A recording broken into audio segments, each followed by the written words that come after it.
안녕하세요. 저는 노량진 수산시장에서 수산물 전문점을 하고 있는 45세 주부입니다. 남편과 결혼한 지 10년 되었고 아직 아이는 없어요. 생선 장사 경력만 20년인지라 천직이라 생각하며 나름 보람도 느끼며 즐겁게 일하고 있습니다. 그런데 제 인생에서 가장 위기가 찾아왔었습니다. 어떤 사연인지 소개하기 전에 먼저 저의 어린 시절 얘기부터 하려 합니다. 제 고향은 목포의 작은 어촌 마을입니다. 저희 부모님도 집안도 대대로 목포에서 사셨고 한 동네에서 만나셔서 결혼을 하셨어요. 아버지는 작은 고깃배를 하나 가지고 있는 선장이셨습니다. 매일 새벽이면 연로하신 할아버지와 함께 바다로 나가시는 모습이 아직도 제 기억에 선명하네요. 무뚝뚝한 특유의 바닷사람 성향으로 두 부자는 살가운 말은 없어도 서로를 생각하는 따스하고 깊은 눈빛이 느껴졌어요. 아침에 고기를 잡고 오면 항구에 좌판이 펼쳐지면서 할머니들이 그날 새벽에 잡은 생선과 해산물 판매를 시작하는데요. 할머니와 엄마도 좌판에서 생선을 파셨어요. 엄마는 어린 저를 업고도 억척스럽게 장사를 잘하셨죠. 좌판엔 모두 연로하신 할머니들 뿐인데 엄마만 20대로 그 젊은 나이에 부끄러워하지도 않고 어찌나 장사를 잘하는지 할머니들 칭찬이 자자했습니다. 손님들이 다 이 집으로만 가. 이러다 우리 굶어 죽겠어. 며느리가 야물딱져 아주 그냥 폭덩이야. 아니에요. 저희 어머니가 워낙 잘 가르쳐 주셔서 전 하는 일이 없어요. 어머니가 거의 다 혼자 다 파시는 거죠. 저러다가 이 집 돈방 속에 앉는 거 아니야? 실제로 어머니는 중학교만 졸업하고 목포의 시장이란 시장은 다 돌아다니면서 가게에서 일해서 장사엔 소질이 있었습니다. 아버진 고기 잡고 어머닌 생선 팔고 그렇게 차곡차곡 돈을 모았고 제가 중학생 올라갈 때 읍내에 첫 가게를 마련했어요. 어머닌 가게 계약하고 얼마나 좋았는지 새벽부터 출근해서 구석구석 청소하고 애정이 듬뿍 담겼어요. 미숙 엄마, 이제 우리도 먹고 살만하니까 쉬엄쉬엄 일해. 이러다 쓰러지겠다. 난 이러다 쓰러져도 행복해. 우리가 얼마나 안 먹고 안 입고 돈 아껴서 우리 가게도 생겼잖아. 매일 가게 문 딱 열면 나 재벌 하나도 안 부러워. 내가 이 세상에서 제일 부자 된 것 같아. 미숙 아빠 고생 많았어요. 그 추운 겨울에도 생선 한 마리 더 팔아보겠다고 꽁꽁 언 손으로 항구에서 장사하던 거 볼 때면 내 마음이 진짜 찢어지더라고. 그러면서 어머니 아버지 잘 봉양해주고 내가 무슨 복으로 당신 같은 사람을 만났는지 몰라. 이제 전 돈 버는 재미로 살 거예요. 우리 더 부자 돼야죠. 미숙이 하나 있는 거 절대 우리처럼 고생 안 하게 대학교도 나오고 정장 입고 사무실에서 일하고 훌륭한 사람이 돼야죠. 그러려면 우리가 돈 많이 벌어서 뒷바라지 해야 해요. 전 그게 제 목표예요. 전 미숙이가 학교 선생님이 되었으면 좋겠네요. 그래서인지 어머니는 제가 가게에 와서 일을 거두려고 하면 불같이 화를 냈어요. 공부 안 하고 왜 여기 와? 넌 이런 데 오면 안 돼. 생선 비린내 너 옷에 배기면 너 친구들에게 놀림받고 선생님이 너 무시하고 그럴 텐데 그러고 싶어? 지금 바쁜 시간인데 잠깐만 엄마 도와주려고. 냄새 안 배기게 그래서 체육복 입고 왔잖아. 엄마 나도 장사하는 거 배우고 싶어. 이게 말도 안 되는 소리 하고 있어. 넌 열심히 공부해서 학교 선생님 돼야지. 장사한다는 소리 한 번만 더 해봐. 응? 다리 몽둥이를 그냥 분질러 버릴 테니까. 그래 미숙아. 여긴 아빠도 있으니까 넌 집에 가서 할머니 할아버지 식사 차려드리고 얼른 공부해. 너 그 성적으로 학교 선생님 되려나 모르겠다. 너가 날 닮았는지 공부에 영 취미가 없는갑다. 아이고. 그런 소리 하지 마요. 우리 미숙이 나 닮아서 머리 좋으니까 조금만 노력하면 된다고. 저게 안 해서 그렇지. 맨날 아빠 따라 아침에 배 타고 나가서 고기 잡고 생선 손질하고 완전 선머슴에 갔다니까. 아휴. 난 우리 미숙이 보면 당신 보는 것 같아. 아, 둘이 어쩜 그렇게 똑같아? 아빤 미숙이 공부 못해도 되니까 건강하고 어른들한테 잘하고 착하게 자랐으면 좋겠다. 전 부모님의 사랑을 듬뿍 받으며 경제적으로도 어려움 없이 구김살 없는 사춘기 시절을 보냈습니다. 하지만 그 행복은 오래가지 못했습니다. 어머님 먹고 사는데 지장 없을 정도로 형편이 괜찮은데도 가게를 더 늘리고 제 공부 때문에 도시로 나가려고 악착같이 돈을 모았습니다. 그러다 보니 어떻게든 돈을 불리려고 시장 상인들끼리 하는 개모임을 3-4군데 하면서 갯돈을 수년간 붓고 있었어요. 그러다가 사고가 터진 겁니다.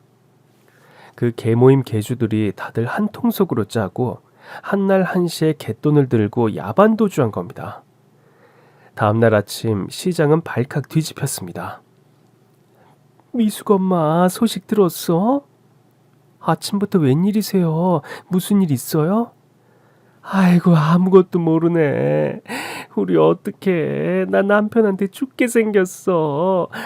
그 옆편 애들이 우리 돈 갯돈 들고 밤에 도망갔어. 아니 무슨 말씀이세요 형님? 어젯밤에도 저 김씨 아줌마 집에서 가서 갯돈 주고 왔는데 형님이 잘못하셨겠죠. 그럴 사람 아니에요. 아유 이렇게 순진하기는. 사기꾼이 얼굴에 나 사기꾼이라고 써있어? 일부러 우리한테 접근해서 형님 동생 하면서 살살거리면서 먹을 것도 주고 그렇게 친해진 거라고. 이렇게 마음 푹 놓게 해놓고 날라버리려고. 안 되는데 그 돈은 제가 처녀 때부터 모은 제 전 재산이라고요. 우리 미숙이 공부시키려고 안 먹고 악착같이 모은 건데. 이러고 있지 말고 얼른 그 옆편네 집으로 가보자고. 뭐라도 하나는 건지고 와야 할 거 아니야. 정신 똑바로 차려 미숙 엄마. 어머니는 정신이 반쯤 나간 상태로 슬리퍼 차림으로 그 여자 집으로 뛰어갔습니다. 하지만 집 안엔 이불 하나 없이 싹 비워진 상태였습니다. 어머님 망연자실한 채 자리에 풀썩 주저앉아서 통곡을 했습니다. 피해자만 40명으로 사기당한 금액이 수십억 된다고 합니다. 시장 사람들은 바로 경찰에 신고했습니다. 그 여자 꼭 잡아야 돼요. 피해자가 40명이나 된다니까요. 다들 새벽잠 줄여가며 한 푼, 2푼 생선 팔고 과일 팔아 모은 피 같은 돈이라고요. 아유, 제발 경찰 선생님 꼭 좀 잡아주세요. 그 돈 없으면 우리 식구 길바닥에 낳는다고요. 아유, 그러게 좀 다들 조심하시지 그랬어요. 이런 시골은 특히 외지인들 더 조심해야 돼요. 그 여자들 조회해보니까 이미 사기 전과가 있는 상습범입니다. 이렇게 한탕 털고 또 다른 지역으로 가서 신분 세탁하고 주소도 안 남긴다니까요. 아이고, 저희도 최선은 다해보겠는데 찾는 거 아마 거의 불가능할 겁니다. 왜 못 찾아요? 그럼 경찰이 하는 일이 뭔데? 내 돈 꼭 받아야 돼. 내 돈. 그 순간 어머니는 갑자기 쓰러졌고 급히 응급실로 실려갔습니다. 아버지와 제가 연락을 받고 갔을 땐 어머니는 의식이 없는 상태였습니다. 선생님, 이 사람 왜 이래요? 왜 못 일어나요? 네, 갑작스런 충격으로 급성 뇌출혈이 왔습니다. 바로 수술은 해보겠는데 살아날 가능성은 희박합니다. 죄송합니다. 오늘 아침에만 해도 건강하던 엄마가 죽을 수도 있다니 전 믿어지지 않았습니다. 침대에 누워있는 엄만 그냥 곤히 자는 것 같았어요. 곧 일어나서 미숙아 하고 부를 것만 같았습니다. 수술실로 향하는 엄마 손을 꼭 붙잡았습니다. 어쩌면 이게 엄마의 마지막 모습이 될 수 있다는 생각에 눈물이 하염없이 흘렀습니다. 엄마 걱정 마. 엄마가 사기당한 돈 내가 꼭 2배, 3배로 더 많이 벌어서 엄마 앞에 갖다 놓을게. 꼭 수술 잘 끝나서 우리 만나자. 그렇게 엄만 수술실로 들어갔고 수술이 끝나고 엄만 다시 돌아오지 못했습니다. 엄마가 돌아가시자 아버지는 배를 팔고 엄마가 하던 생선 가게를 맡아 장사에만 전념했습니다. 할머니와 할아버지도 몇 해 간격으로 돌아가시고 전 고등학교 다니면서 집안 살림을 맡아 했습니다. 아침부터 밤늦도록 장사하시느라 끼니 거르는 일이 많은 아버지 도시락도 매일 아침마다 준비했어요. 그리고 학교 마치면 바로 가게로 와서 일손을 거들었습니다. 지금은 공부보단 당장 먹고 사는 게 중요했으니까요. 다행히 가게는 점차 단골도 많이 생기고 전국에서 도매 주문이 들어오기 시작했습니다. 아버지 혼자 하기엔 가게 규모가 커져서 전 고등학교 졸업하자마자 정식으로 가게에 출근해서 일했습니다. 미수가 엄마한테 미안하네. 엄마 소원이 너 학교 선생님 되는 거였는데 그래서 공부 열심히 하라고 그렇게 억척스럽게 돈 벌었는데 생선 가게에서 아빠 일 돕는 거 보면 엄마가 마음 많이 아파할 것 같아. 대학 가고 싶지 않아? 아빠, 내가 대학 안 가는 게 아니라 못 가는 거예요. 아빠도 알잖아요. 나 공부에 취미 없는 거. 엄마한텐 미안하지만 대신 돈 많이 벌 거라고 엄마한테 약속했어요. 엄마가 사기당한 돈 수백 배 갚아줄 거라고요. 돈 버는 건 저 자신 있거든요, 아빠. 생활력 강한 건 지 엄마랑 똑 닮았어. 그래, 뭐든지 최고가 되면 되는 거야. 우리 돈 많이 벌어서 엄마 기쁘게 해주자. 전 운전면허도 따서 트럭을 몰고 새벽에 수협 경매장에 가서 경매도 직접 참여했습니다. 웬 어린애가 경매장에 오니 아저씨 아줌마들이 놀라시더라고요. 어이 학생, 누구 찾으러 왔어? 곧 경매 시작하니까 저리 비켜. 거기 서 있으면 안 돼. 저도 경매 참여할 거예요. 여기 서 있으면 되죠? 아니, 네가 경매한다고? 어린 게 깡단 있네. 그래, 좋은 놈으로 잘 골라봐. 점차 이 일에 적응되다 보니 재미도 있고 적성에도 잘 맞았습니다. 그렇게 전 20대 꽃다운 나이에 장사에만 매진했어요. 그러던 어느 날 아버지가 의논할 게 있다고 부르시더라고요. 지금 서울 주문량이 많이 들어오는데 서울에 가게를 하나 더 내면 어떨까? 서울에요? 아빠나 저나 서울에 가본 적도 없는데 괜찮을까요? 목포에서 잘 알던 형님이 노량진 수산시장에서 장사하시거든. 그 형님이 가게 자리도 알아봐 주신다고 하더라고. 아빤 여기 단골들이 많아서 올라갈 수 없잖아. 미숙이 너가 한번 운영해보면 어떨래? 네, 제가요? 저 이제 23인데 가게를 운영하라고요? 너무 겁나는데. 그 형님이 다 알아봐 주실 거야. 목포는 아빠가 운영하면서 본사라 생각하고 서울 지서를 너가 맡는다고 생각하면 되지. 대신 너도 알다시피 생선이라 새벽 일찍부터 가게 문 열어야 돼서 한창 놀고 싶을 나이인데 너 개인 생활이 없어져서 그게 좀 아빠도 마음이 안 좋아.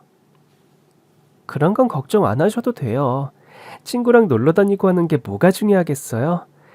전 통장에 돈 차곡차곡 쌓이는 거 보면 그렇게 행복할 수가 없거든요. 그래, 넌 엄마 닮아 야무져서 잘할 수 있을 거야. 아빠는 항상 미숙이가 옆에 있어서 든든해. 네, 아빠. 장사 잘해볼게요. 얼마 후 가게 계약 때문에 기차를 타고 난생 처음으로 서울로 향했습니다. 창밖으로 보이는 도시 풍경이 신기하더라고요. 서울역에서 내려 전철역 노선을 확인하니 노량진으로 가려면 1호선을 타야 했습니다. 처음 타보는 전철이라 사람들한테 물어서 전철을 탔어요. 진땀이 다 나더라고요. TV에서만 보던 바로 그 노량진 고시촌에 도착했습니다. 길거리엔 트레이닝복을 입은 사람들이 슬리퍼를 신고 편안한 복장으로 다니더라고요. 어찌나 사람이 많은지 골목 하나 지나는데도 한참이 걸렸어요. 사람 구경에 신기해하며 목적지인 노량진 수산시장으로 갔습니다. 딱 들어서는 순간 입이 쩍 벌려지고 말았어요. 목포시장보다 몇 배는 넓더라고요. 생선 가게들이 입구부터 쫙 늘어서 있는데 이렇게 많은 가게는 처음 봤거든요. 전 아버지가 알려주신 간판 이름으로 찾아갔습니다. 인상 좋게 생기신 아저씨가 절 반갑게 맞이해 주시더라고요. 너가 미숙이구나. 너 어릴 때 너희 집에 놀러도 가고 많이 봤는데 너 아저씨 기억 안 나? 으아, 그 꼬맹이가 이제 숙녀가 다 됐네. 아유. 안녕하세요. 아빠한테 얘기 많이 들었어요. 아저씨, 근데 여기 생각보다 너무 커서 깜짝 놀랐는데 제가 절할 수 있을까요? 걱정 마. 그 가게가 아저씨 가게에서도 보이는 가까운 자리라 아저씨가 수시로 살펴볼 테니까 겁먹을 거 없어. 자, 그럼 사장님, 가게 보러 가실까요? 사장님 소리 들으니까 이상한데 기분은 좋네요. 정말 아저씨 가게에서 아주 가까이 있더라고요. 그래서 더 안심이 되고 자신감이 생겼습니다. 현재 운영 중인 사장님과 인사하고 계약서를 작성했어요. 계약서에 제 이름으로 사인을 하는데 손이 떨리더라고요. 제 이름 석자가 쓰여있는 계약서를 보니 기분이 묘하더라고요. 가게세는 이미 아버지가 다 송금했으니까 이제 너가 이 가게 사장이니까 잘 꾸려나가 봐. 모르는 거 있으면 수시로 아저씨한테 말해. 당장 뛰어올 테니까. 네, 아저씨. 아저씨가 옆에 있으니까 든든해요. 그리고 제가 사장이라는 게 아직도 믿어지지가 않아요. 우선 머물 집부터 알아봤어요. 아직 서울 지리도 모르고 집 구하는 게 겁나서 노량진 쪽 고시원을 알아봤고 적당한 곳이 있어서 바로 계약을 했습니다. 짐이라고 해봐야 큰 가방 하나에 다 들어갈 정도밖에 안 되거든요. 고시원이란 곳도 처음 와보는데 침대, 책상, 천장에 봉으로 된 옷걸이가 전부더라고요. 사람 하나 누우면 꽉 차는 좁은 공간이었지만 창문이 있어서 그나마 다행이었어요. 어떤 곳은 창문이 없고 가격도 더 싸던데 차마 그런 곳에선 1시간도 못 견딜 것 같았어요. 이곳은 주방과 세탁실, 화장실, 샤워실을 공동으로 사용해야 합니다. 첫날은 낯설어서 그런지 잠이 안 오더라고요. 수산시장 바로 앞이라 새벽 일찍 출근하기에 딱 좋았습니다. 걸어서 10분 거리라 잠도 더 잘 수 있고요. 목포에서 아버지가 하던 걸 옆에서 봐온 터라 가게 문을 열고 냉동고에서 생선 꺼내서 진열하고 얼음 채우고 능숙하게 일을 했습니다. 이곳은 새벽부터 손님들이 많이 와서 자신들 단골 가게로만 가더라고요. 그리고 제 가게에 와서 제 얼굴을 쓱 보더니 옆 가게로 가버리더라고요. 너무 젊은 여자가 있으니까 신뢰가 안 갔던 것 같아요. 미숙아, 오늘 손님 좀 있냐? 다들 제 얼굴 보더니 가버리더라고요. 아직 마수거리도 못했어요. 처음이라 그렇지 뭐. 너도 다른 아줌마들처럼 손님 지나가면 호객을 좀 해봐. 여긴 워낙 가게가 많으니까 어떻게든 손님 붙잡으려면 그렇게 해야 돼. 가만히 기다리면 당연히 안 오지. 서비스도 팍팍 주고 단골을 만들라고. 여기 오는 손님들 일반 손님은 거의 없어. 다 식당하거나 장사하는 상인들이라 고정 단골 대상으로 장사한다 생각하면 돼. 그렇군요. 그럼 호객행위 좀 해야겠어요. 아저씨의 조언대로 장사 방법을 바꿨더니 제법 손님들이 오더라고요. 신세대 사장답게 옷도 화사하게 입고 딸처럼 살갑게 대하니까 아저씨 아줌마들이 재밌다면서 단골이 많이 생겼어요. 서울에 살다 보니 물가가 비싸서 식당에서 밥 한 번 사 먹기도 겁나더라고요. 그래서 편의점 삼각김밥으로 끼니 때우거나 고시원에서 밥 지어서 김치랑 생오이 자른 거, 생단무지를 넣어서 도시락을 싸서 점심으로 해결했어요. 고시원엔 공무원을 준비하는 공시생들이어서 작은 소리에도 민감해서 걸을 때도 조용히 걷고 특히 주방에서 요리할 땐 소리 안 나게 극도로 신경 써야 했습니다. 하루는 여느 날과 같이 주방에서 도시락을 싸고 있었어요. 제가 요리 솜씨가 좀 없는 편인데 계란 후라이를 하는데 소금 꺼낸다고 후라이팬을 건드려서 그만 제 발등으로 떨어지고 말았어요. 너무 아팠지만 전 소리도 못 지르고 입술을 꽉 다물었어요. 그때 한 남자가 와서 무릎을 꿇고 말없이 찬물에 적신 수건으로 제 발등을 닦아주었어요. 좀 많이 쓰릴 텐데 괜찮으시다면 제 방에 연과 밴드가 있는데 가서 붙여야 될 것 같은데요. 아니에요. 그냥 제가 어떻게든 해볼게요. 호의 감사합니다. 전 낯선 남자라 경계부터 했어요. 아버지가 서울에 가면 무조건 사람 조심하라고 했거든요. 사기꾼도 많으니까 특히 친절한 남자를 조심하라고요. 참, 너무 제 생각만 했네요. 죄송합니다. 그럼 제가 방에서 가져올 테니까 여기서 치료하는 건 괜찮으시죠? 제가 고개를 끄덕이니 남잔 빠른 걸음으로 본인 방으로 가서 연고, 붕대, 소독약이 등이 담긴 약상자를 가져왔어요.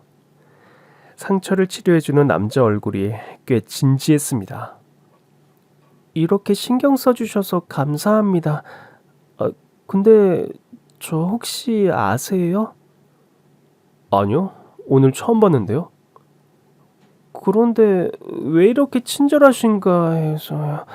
원래 서울 사람들은 이렇게 친절한가? 서울 분 아니세요? 딴 마음이 있어서 그런 건 아니니까 이상하게 생각 안 하셔도 돼요. 여기 살다 보면 신경이 예민해져서 실수도 많이 해서 저도 많이 다쳤거든요. 그래서 도와드린 거예요. 고시원 생활 적응하려면 시간이 꽤 걸릴 겁니다. 많이 답답하죠? 네, 좀 답답해요. TV도 이어폰 꽂고 봐야 되고 라면 하나 끓여 먹는데도 소리 날까봐 엄청 긴장하거든요. 특히 샤워 하나 하려면 항상 사람이 이용하고 있어서 몇 번이나 들락날락 살펴봐야 하는 게 너무 불편하더라고요. 전 서울 와서 처음으로 대화 상대가 생겨서 그런지 한참을 수다를 떨었어요. 죄송해요. 제가 시간을 너무 많이 뺏었네요. 괜찮습니다. 앞으로 종종 볼 테니 이름이라도 서로 알까요? 전 김민재예요. 네네. 저는 송미숙이에요. 그렇게 우린 그날 이후로 몇 번 마주치면서 가까워졌습니다. 주방에서 라면을 끓이고 있는데 그 남자가 들어오더라고요. 미숙 씨 있었네요. 라면 끓이나 보네요. 네, 민재 씨도 라면 먹으려고요? 그럼 한꺼번에 끓여서 같이 먹어요. 계란도 사놓은 거 있으니까 풀고요. 그럼 전 엄마가 보내준 김장김치하고 밑반찬 냉장고에서 꺼낼게요. 진짜 맛있어요. 라면을 끓여서 먹으면서 이런저런 얘기를 했습니다. 민재 씨는 무슨 공부하는 거예요? 경찰 공무원이요. 저희 아버지가 경찰이셨는데 순직하셨거든요. 전 어릴 때부터 아버지가 너무 멋져 보여서 꼭 아빠 같은 멋진 경찰이 되겠다고 다짐했거든요. 근데 대학 졸업하고 3년째 준비하는데 다 떨어졌어요. 와, 그렇구나. 민재 씨 경찰 되면 제복 엄청 잘 어울릴 것 같아요. 열심히 하면 꼭 붙을 거예요. 근데 우리 집에 고시 준비하는 사람이 저 말고 남동생도 있어서 그렇게 느긋할 상황이 아니거든요. 남동생은 세무사 시험 준비하는데 엄마 혼자 우리 형제 뒷바라지 하느라 힘드시죠. 장남인 제가 경제적으로 도움이 되어야 하는데 아직도 용돈 받아서 생활하니까 엄마 속이 다 들어가죠. 어머니는 뭐 하시는데요? 엄마요? 엄마는 한 번도 직장 다니거나 돈 번 적이 없어요. 지금은 아버지 남기신 연금으로 생활하고 있는데 빠듯하죠. 사실 빚도 매달 갚고 있다 보니 엄마는 항상 저만 보면 다 때려치고 저보고 공장이라도 취직해서 동생 뒷바라지하라고 항상 말씀하세요. 아니, 장남은 아들 아니에요? 동생 위해서 희생을 하니 그건 말이 안 돼요. 참, 미숙 씨는 지금 대학생인가요? 아니요. 저 대학교 근처에도 안 가봤어요. 저는 유압 노량진 수산시장에서 생선 팔고 있어요. 생선을 판다고요? 이렇게 젊은데 그 힘든 일을 하세요? 어릴 때부터 생선 보고 자랐는걸요. 아빠는 원래 선장이셨다가 엄마 돌아가시고 엄마가 하던 생선 가게 맡아 하고 있어요. 저도 학생 때부터 가게를 돕다가 지금은 서울로 올라온 거고요. 이래봬도 저 생선집 주인이에요. 우와, 대단하세요. 여자로서 쉽지 않은 일일 텐데. 저 만날 때 생선 비린내 냄새 좀 나죠? 그게 항상 걱정돼요. 뭐 조금밖에 안 나요. 이제 뭐 농담이고, 저 만날 땐 그런 거 전혀 신경 안 쓰셔도 돼요. 그만큼 미숙 씨가 열심히 살고 있다는 훈장 같은 거잖아요. 민재 씨는 참 마음이 착하신 것 같아요. 그 이후로 그 남자와 진지하게 사귀게 되었고 결혼을 약속했습니다. 먼저 노량진에서 다른 고시원에 있는 남동생부터 같이 밥 먹으면서 인사했어요. 인사해, 내 여자친구야. 네, 근데 형 공부 안 해? 지금 연애하고 다닐 때냐고. 남동생은 제 얼굴을 봐도 고개만 까딱하며 인사하고 얼굴이 굳은 채로 형한테 뭐라고 하더라고요. 아니, 넌 미숙이 처음 보는데 이렇게 무안 주면 어떡해? 저는 댁도 그렇게 마음에 쏙 안 드네요. 공부하는 형 뒷바라지는 못해줄 망정 연애하자고 꼬드기고. 그런데 아까부터 무슨 냄새야 이게. 생선 비린내 같기도. 죄송해요. 제 몸에서 나는 냄새일 거예요. 제가 생선을 팔고 있어서 아무리 옷을 빨아입고 향수를 뿌려도 냄새가 몸에 배겨서 나더라고요. 생선 판다고요? 여자가 생선머리 토막는 거. 안 봐도 어떤 분인지 알겠네요. 야, 너 말이 심하다. 생선 파는 게 어때서 그래? 이 나이에 노량진 수산시장에 자기 가게 차려서 하는 사장이라고. 우리보다 100배 1000배 낫지. 너 당장 사과 안 해? 제가 사장이라니까 남동생의 태도가 180도 바뀌더라고요. 사장이요? 저 아깐 제가 실수했어요. 제가 냄새에 좀 민감해서. 저 노량진에서 장사하시면 수입이 꽤 많으실 텐데 열심히 사시네요. 그럭저럭 먹고 살만해요. 제가 새벽부터 밤 늦게까지 일해서 형하고는 점심때 잠깐 밥 먹는다든지 그렇게 연애하고 있으니 걱정하지 마세요. 결혼하면 더 형 뒷바라지 잘 하려고요. 우와, 형 좋겠다. 이런 든든한 와이프 있으면 마음 놓고 공부만 하면 되겠네. 형수님, 저도 잘 부탁드립니다. 돈 많은 형수님 덕 좀 보게요. 대놓고 경제적인 도움을 받고 싶단 남동생은 첫인상부터 별로 안 좋았지만 그래도 시댁 식구이니 잘해야겠다는 생각을 했어요. 며칠 후 시어머니께 결혼 승낙을 받기 위해 찾았습니다. 시어머니는 제가 앉자마자 킁킁 냄새부터 맡으며 이게 무슨 냄새야? 우리 집에 뭐 반찬이 쉬었나 꼴인내가 계속 나네. 그래요? 난 모르겠는데 옆집에서 생선 굽나 보다. 남자친구는 제가 무안할까봐 모른 채 해줬어요. 그리고 창문을 열고 방향제를 가져와서 방 전체에 뿌렸습니다. 근데 너 대학교도 안 다닌다며? 네, 고등학교 졸업하고 나서 목포에 있는 시장에서 계속 일했어요. 그러다가 엄마가 생선 가게를 하게 돼서 아버지 일 도와서 하다가 지금은 노량진 수산시장에서 작은 생선 가게를 운영하고 있습니다. 아니, 대학도 안 나오고 생선을 판다고? 말이야. 아니, 우리 아들이 경찰 되려고 공무원 시험 준비하는데 우리 아들하고 너무 격이 안 맞네. 저 시험 합격한 것도 아닌. 엄마, 정확히 말하면 저 지금 백수죠. 근데 미숙이는 어엿한 사장이잖아요. 저보다 훨씬 낫죠. 낫긴 뭐가 나. 젊은 여자가 생선 판다고 해봐. 얼마나 가난하고 못 배웠으면 저런 거 날까. 다들 손가락질한다고. 내가 어디 가서 얼굴이나 틀겠냐? 넌 어떻게 여자를 골라도 저런 걸 골라서. 속 터져. 그럼 아버진 뭐 하시냐? 아버지도 목포에서 수산물 도매업을 하세요. 아이고야, 아버지도 생선 장사해?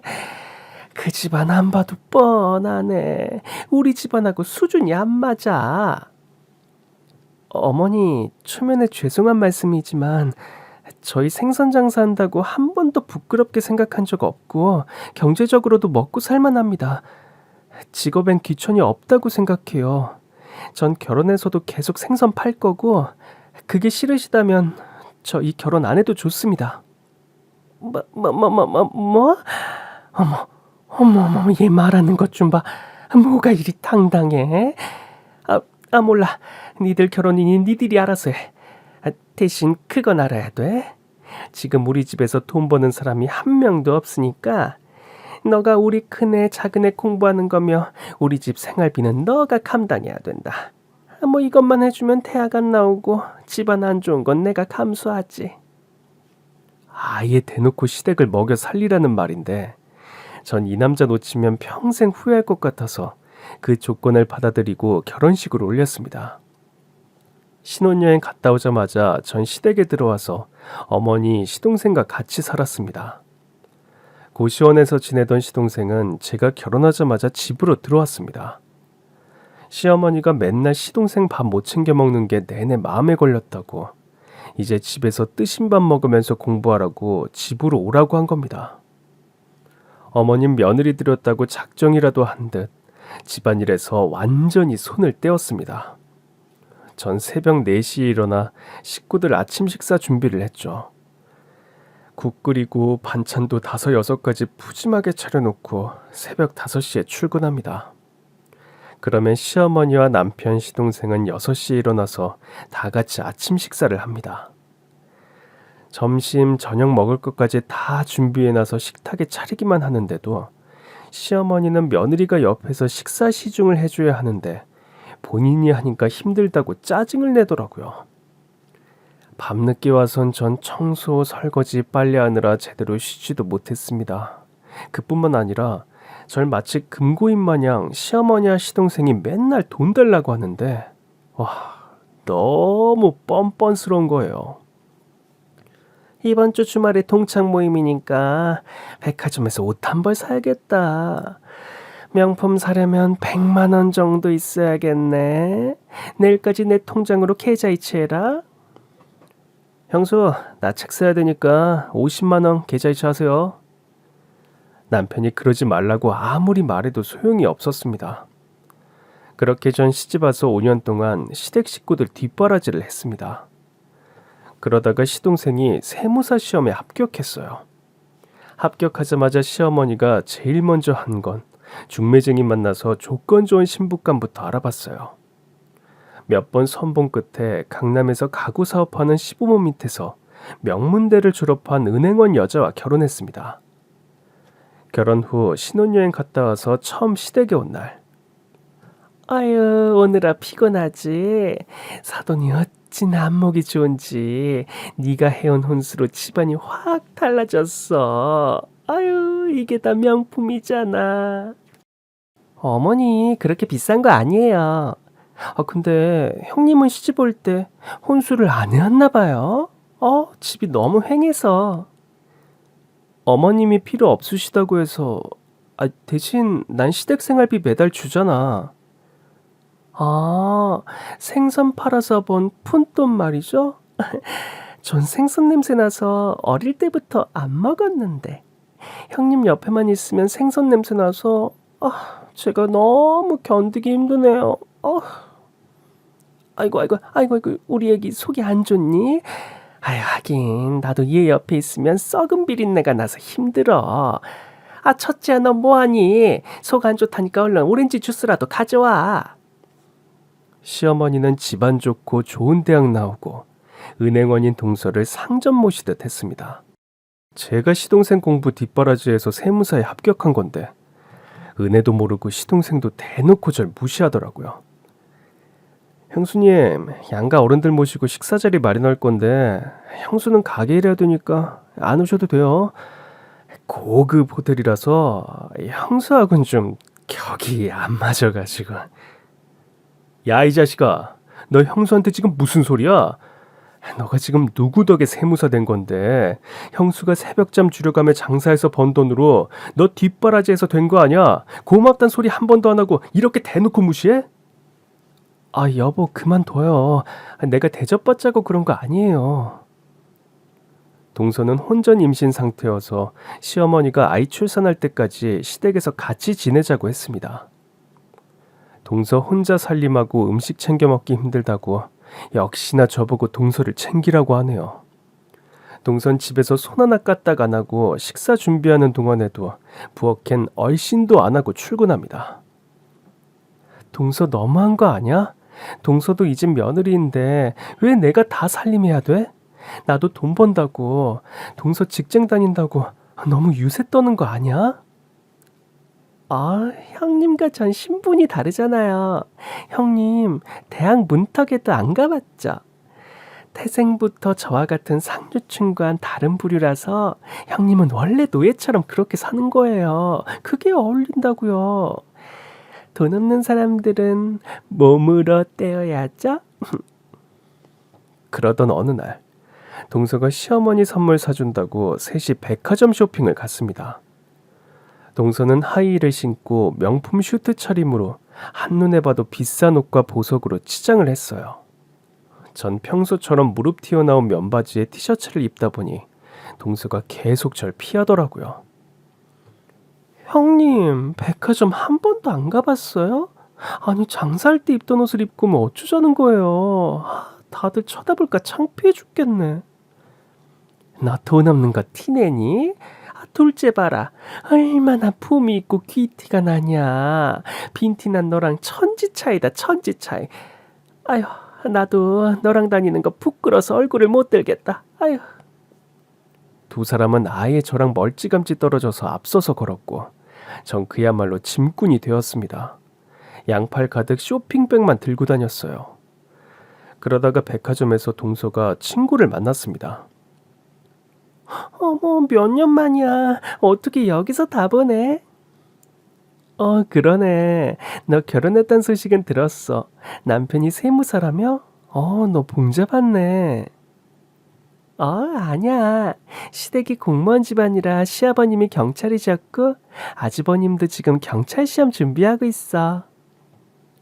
그럼 옆에 있는 분이 시어머님이셔? 안녕하세요.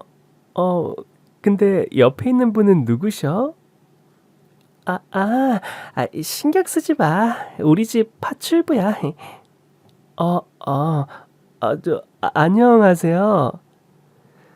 동서는 제 옷차림이 볼품없어서 부끄러워서 형님이라고 소개를 안 하더라고요. 전 자존심이 너무 상해서 바로 소리를 지르고 싶었지만 동서가 임신한 몸이라 스트레스를 안 주려고 최대한 화를 누르며 동서 비위를 맞춰줬습니다. 제가 유일하게 마음 터놓고 속 얘기를 할 수 있는 건 착한 남편뿐이었어요. 남편에게 동서가 나 무시하는 행동들, 어머니는 아예 대놓고 동서랑 비교하면서 무조건 동서 편만 들면서 구박이 점점 더 심해져 정말 힘들다고 하소연했습니다. 재수 씨한테도 내가 당당하지 못한 게 아직 공시생에 무직인 채로 경제력이 없어서 그렇더라고. 내가 당당하게 당신 방패막이 되어주지 못해서 정말 미안해. 아니야. 내가 그나마 시어머니 시동생 동서가 무시해도 버틸 수 있는 건 당신이 있기 때문이야. 동서의 배가 점점 불러오면서 휴일엔 아예 소파에 드러누워서 본격적으로 절 하녀 취급하지 뭐예요. 갑자기 닭볶음탕이 먹고 싶다고 해서 마트에서 장 봐서 2시간에 걸쳐 닭볶음탕을 만들었습니다. 한여름이라 땀을 뻘뻘 흘리며 그렇게 힘들게 만들었는데 동서는 갑자기 제 몸에서 나는 냄새가 역하다면서 버리라고 했습니다. 시어머니가 옆에 있어서 화도 못 내고 오늘도 이 악물고 참았습니다. 하루는 동서가 어머니한테 뭔가 부탁을 하더라고요. 어머니, 요즘 은행마다 VIP 고객 유치하려고 혈안이 돼 있는데 위에서도 실적 압박을 좀 하네요. 어머니, 다른 은행에 거래하고 계시잖아요. 이번 기회에 저희 은행으로 바꾸시면 혜택도 많고 저도 실적 좀 올리게요. 아이고, 그래? 너가 스트레스가 많겠구나. 바로 너희 은행으로 바꿀게. 동서, 옆에서 얘기 들었는데 실적 올려야 되면 내 통장도 바꿀게. 형님이요? 뭔가 착각하시나 본데 VIP 고객만 해당된다고요. 형님의 그 손바닥만한 생선 가게 하면서 한 푼, 두 푼 모은 그런 돈 아니라고요. 어머니 정도 되셔야 VIP 고객이죠. 은행에 1억은 있으시고 말씀하시는 거예요? 참.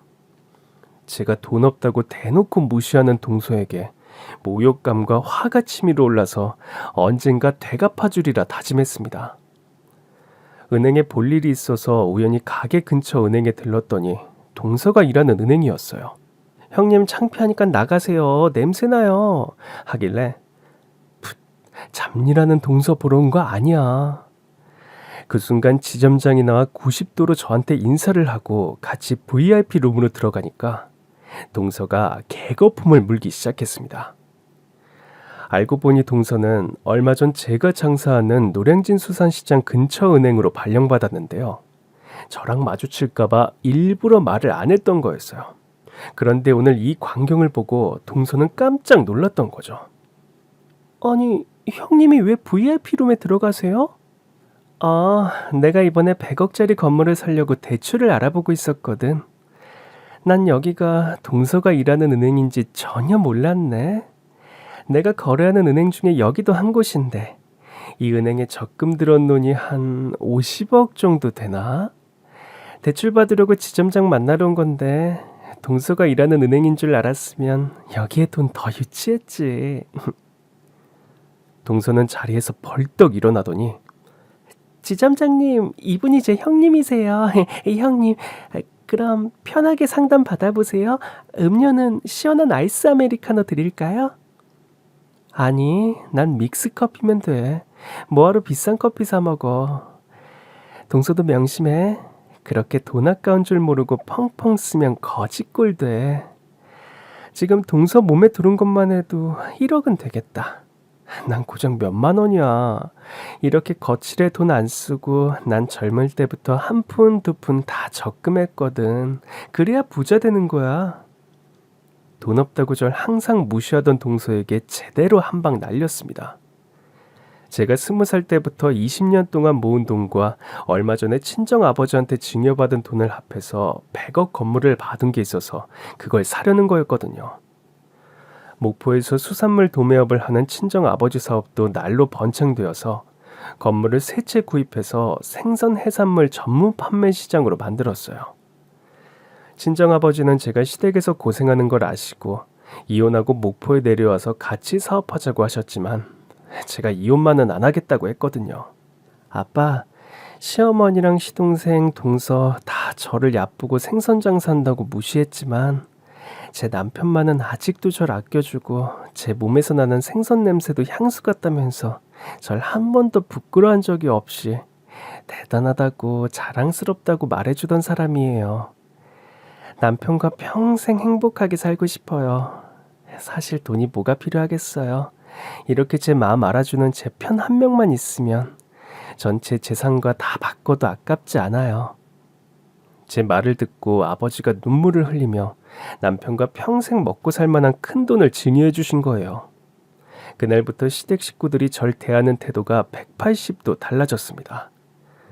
변함없이 새벽에 일어났더니 시어머니가 아침상을 차렸더라고요. 아유, 큰애 일어났어? 피곤하지? 너가 뭐 좋아할지 몰라서 우선 이것저것 반찬을 좀 만들었는데 잡채랑 갈비찜 좋아하니? 이거 내가 다 만든 거야. 얼른 먹고 힘내서 일해야지. 아유, 우리 큰애 맨날 김치에 김 하나에 밥 먹는 거 보고 내가 얼마나 마음이 안 좋았는데. 어여, 먹어. 어머니, 제가 100억대 재산이 있다니까 이제야 봉을 몰라봤네 해서 아차 싶으세요? 이런 건 잘 나가는 부잣집 따님인 은행원 동서나 주세요. 전 육류보단 해산물을 좋아해요. 갈비찜 어머니 혼자 많이 드세요. 사돈? 내가 수소문에서 알아봤더니 그 집 완전히 빚 좋은 개살구더라고. 가구 사업하면서 빚이 얼마나 많은지 아직도 빚 갚고 있대. 둘째 걔 은행 들어간 거 자기 아버지 백으로 들어간 거래. 대학교 때부터 맨날 명품이나 사고 사치 부리다가 카드 빚을 아직도 갚고 있대. 그리고 걔 알고 봤더니 신용불량자더라고. 아유, 난 그런 것도 모르고 돈 꽤나 있는 줄 알았네. 아유, 첫째야, 그래서 말인데 나도 이제 건물주 소리 한번 들어봐야 되지 않겠니? 우리 집 근처에 건물이 하나 나왔는데 많이 안 비싸. 20억밖에 안 하더라고. 동네라 병원, 슈퍼 이런 거 있는 건물인데 월세만 받아도 괜찮대. 그러니까 너가 효도하는 셈 치고 그 건물 사주면 좋겠다. 그러면 애미 넌 편하게 장사만 하고 집안 살림은 내가 다 할게. 동서 시집 오고 저 찬밥 취급하면서 구박하시다가 이제 살림까지 다 하시겠다고요? 아유, 돈이 무섭긴 무섭네요. 20억 어머니한텐 절대 주고 싶지 않아요. 어머니가 열심히 일하셔서 직접 벌어서 그 건물 사세요. 이번엔 시동생이 출근하는 제 구두를 닦아 놓았더라고요.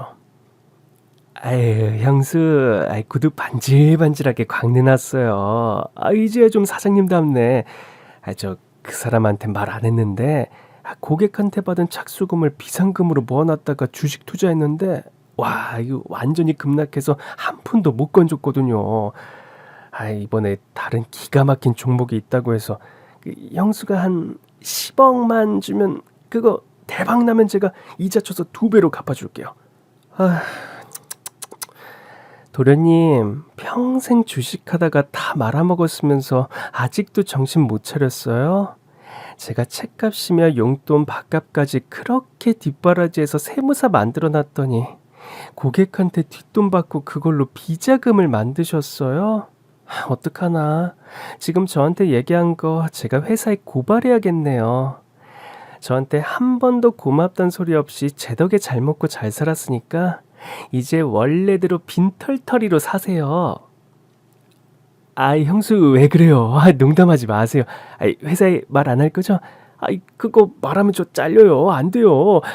이 바닥에서 그런 소문 나면 매장 당한다고요.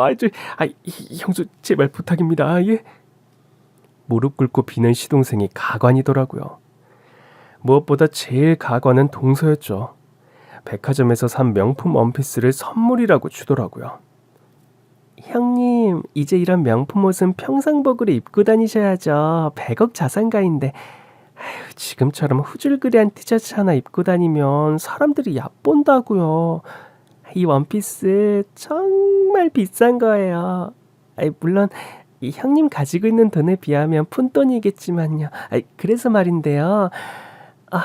형님, 아까 시어머니 얘기 들으셨죠? 아빠 사업이 잘 안 돼서 지금 완전히 빚더미에 앉았어요. 어디서 융통하려 해도 소문이 나서 대출도 안 되더라고요. 얼마 전부터 돈 빌려달라고 계속 전화가 왔는데 저도 카드 빚이 1억 넘거든요. 제 빚부터 갚고 친정아빠 빚 갚아야 될 것 같아서 그러는데 형님이 좀 도와주세요. 저 앞으로 형님이 하라는 대로 다 할게요. 그동안 저 재수없이 구른 거 알아요. 정말 죄송했어요. 형님이 이런 자산가일 줄도 모르고 생선 판다고 무시하고 냄새 난다고 떨어져서 걷고 제 친구한테 파출부라고 소개한 거 정말 반성하고 이렇게 용서를 구할게요. 제가 미쳤었나 봐요. 그러니까 형님이 너그럽게 이해해 주시고 제 빚 좀 갚아주세요. 저 그것 때문에 스트레스 너무 많이 받아서 입맛도 없고 잠도 안 오고 우리 뱃속에 아이한테도 지장 생길까봐 걱정이에요.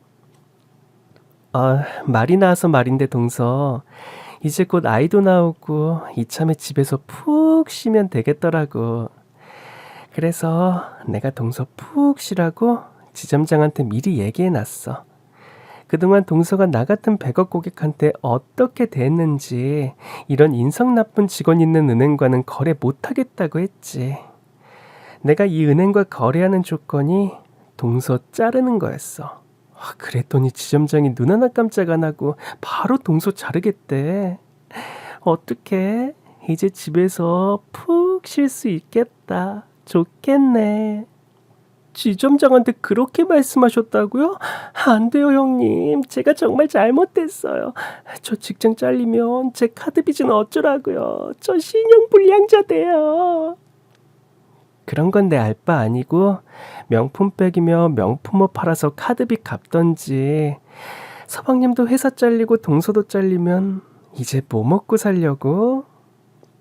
시어머니와 시동생 동서는 바닥에 엎드린 채 저에게 통사정을 했습니다. 이 모습을 지켜보던 남편이 버럭 소리를 지르며 다들 이제 그만 좀 해. 이 사람 괴롭히지 좀 마시라고요. 이 사람 새벽부터 일어나 요리하고 출근해서 장사하고 밤늦게 들어서 집안일하고 얼마나 힘들었어요. 그런데 누구 하나 고생한다 따뜻한 말 한마디 해준 적 있었어요? 하녀처럼 이 사람 부려먹었었잖아요. 돈 없어서 생선 장사한다고 대놓고 무시하더니 이제 이 사람이 돈 많은 거 알고 이렇게 확 받고 다들 양심도 없어. 저 그동안 백수에다가 아내한테 돈 받아 쓰는 입장이라 한마디도 못했는데 이제야 당당하게 말할 수 있게 됐네요. 저 며칠 전에 경찰 시험 합격 통지 받았어요. 이제 이 사람한테 빈대처럼 붙지 말라고요. 아들 하나 없단 셈치고 사세요. 다신 당신들 보고 싶지 않으니까 저와의 인연은 여기서 끝입니다. 절대 우리한테 연락하지 마세요. 남편이 경찰 시험에 합격한 건 저도 까마득히 몰랐습니다. 남편이 시동생 기에 눌려서 그동안 얼마나 힘들었을지 생각하니 눈물이 왈칵 쏟아졌습니다. 그렇게 우리 부부는 시댁과 인연을 끊고 저희만을 위해 살기로 했습니다. 전 여전히 생선 가게를 하고 있고 남편은 멋진 경찰관이 되었죠. 그리고 좋은 소식 하나 더 있어요. 그동안 그렇게 애써도 임신이 잘 안 돼서 포기하고 있었는데 결혼 10년 만에 드디어 임신을 했습니다. 좋은 일이 어떻게 이렇게 한꺼번에 저에게 찾아오네요. 지금 전 하루하루가 너무나 행복합니다. 시댁 식구들 생각하면 지금도 손이 부들부들 떨리고 화가 치밀어 오르지만 착한 우리 남편 보고 좋은 생각만 하면서 살고 있습니다. 그럼 지금까지 저의 긴 사연 들어주셔서 정말 감사합니다. 다들 건강하시고 행복하세요.